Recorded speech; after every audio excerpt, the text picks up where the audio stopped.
ரசூலுல்லாஹ் எப்படி முடி வைக்கிறாங்க தெரியாது, எப்படி தாடி வைக்கிறாங்க தெரியாது, எப்படி துணி போடுறாங்க தெரியாது, தன்னுடைய மனைவிடம் எப்படி இருக்காங்க தெரியாது, தன்னுடைய பிள்ளையிடம் எப்படி இருக்காங்க தெரியாது, ரசூலுல்லாஹ் எப்படி பேசுறாங்க தெரியாது. எதுவும் தெரியாத மக்களாக தான் இன்னைக்கு இருக்கின்றோம். அதனால்தான் இன்னைக்கு நம்மளுடைய தலைமுடியிலிருந்து கால் நகம் செருப்பு வரை எல்லாம் யூதனுடைய கலாச்சாரமாக நாங்கள் பின்பற்றிக் கொண்டிருக்கிறோம்.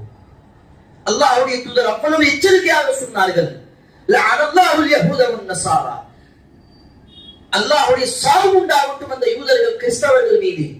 இத்தஹது குபூரஹும் அன்பியாஹும் மசாஜிதா, அவர்கள் தன்னுடைய அம்பியாக்கள் தூதர்களுடைய கபரை அரகஸ்தானத்தை அவர்கள் வணக்கக்கூடிய ஒரு இடமாக ஆக்கிக் கொண்டார்கள்.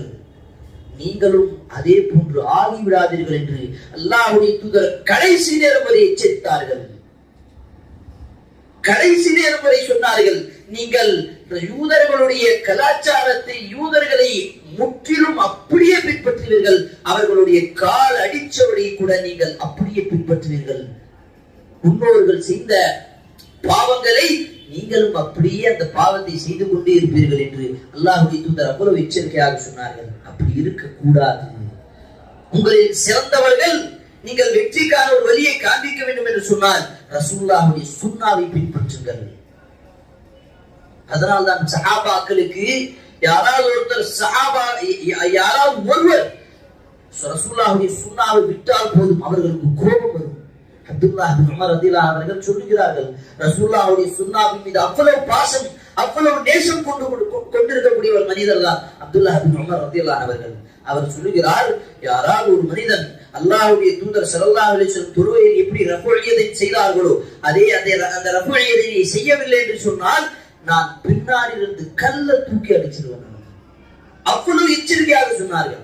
ரஃபுஇயதே இதுவரை இப்போது வரை அந்த தொழுகையுடைய தூணு கிடையாது, தொழுகையுடைய வாஜிபாத்து கிடையாது, தொழுகையுடைய எந்த விதமான கடமையான விஷயம் கிடையாது. ஆனால் அப்பையும் அவ்வளவு வலியுறுத்தி சொன்னார்கள். காரணம் எதற்கு? ரசூலுல்லாஹ்வுடைய சுன்னாவை அவ்வளவு பின்பற்ற வேண்டும். ரசூலுல்லாஹ்வுடைய சுன்னா வந்து விட்டதா சஹாபாக்கள் உடனடியாக பின்பற்றுவார்கள். ரசூலுல்லாஹ் அவர்கள் இரவு நேரத்தில் நின்று தொழுது கொண்டிருந்தார்கள். பள்ளிவாசல்ல தனியாக தொழுது இருக்கும் பொழுது பின்னாடி இருந்து சஹாபாக்கள் வந்துட்டாங்க. அப்ப ஜமாத்தோடு தொழு வச்ச ஆரம்பிச்சிட்டாங்க. முதல் நாள் ஒரு கூட்டம் வந்து, இரண்டாவது நாள் இரவு நேரத்தில் அப்படி தொழுகிறாங்க. அதை விட அதிகமாக பயங்கரமாக ஒரு கூட்டம் வருது.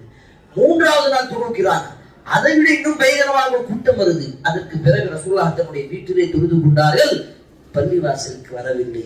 காரணம், இந்த சுன்னாவும் அந்த இரவு நேரத்தில் ரமதானுடைய இரவு அந்த தராவி தொழுகை